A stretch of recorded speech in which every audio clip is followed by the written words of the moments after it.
March for justice শিক্ষার্থীদের সঙ্গে সংহতি জানিয়ে শিল্পীদের বিক্ষোভ। কারো পানি লাগবে? আমার কানে এখনো বাজে। সিয়াম আহমেদ। আর ঘরে বসে থাকার মতো অবস্থা নেই। মোশাররফ করিম। পুরো খবরটি জানতে হলে ভিডিওটি শেষ পর্যন্ত দেখুন। কোটা সংস্কার আন্দোলনরত শিক্ষার্থীদের 9 দফা দাবির সঙ্গে সংহতি প্রকাশ করে রাজপথে নামলেন তারকারা। বৃহস্পতিবার রাজধানীর মানিক মিয়া অ্যাভিনিউতে তারা বিক্ষোভ সমাবেশ করেন। সমাবেশে গুড়ি গুড়ি বৃষ্টিতে ভিজে বক্তব্য দেন দৃশ্যমাধ্যম শিল্পী সমাজ।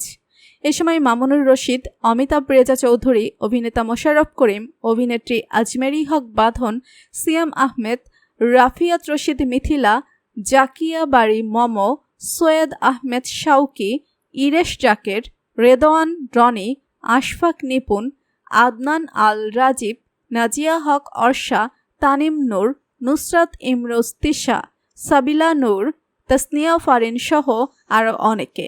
তারা সকলে সংহতি প্রকাশ করেন। এ সময় অভিনেতা মোশাররফ করিম বলেছেন, আমরা শান্তি চাই, আমরা রক্ত দিতে চাই না। আমার আসলে মোবাইলে এইসব জিনিস দেখতে দেখতে আমি অসুস্থ বোধ করছি মানসিকভাবে। শান্তি চাই, চাই না, শান্তি চাই। এসবের বাইরে থাকতে চাই। মোবাইলে এসব দেখতে দেখতে অসুস্থ হয়ে গেছি। দেশে শান্তি চাই। সিয়াম আহমেদ বলেন, এখানে আমার পক্ষ থেকে আলাদা করে কিছু বলার নাই। আমাদের যে ভাই বোনেরা মারা গেল এটা মেনে নেওয়ার না। যদি আপনি সুস্থ স্বাভাবিক মানুষ হন তবে রাতে ঘুমাতে পারবেন না।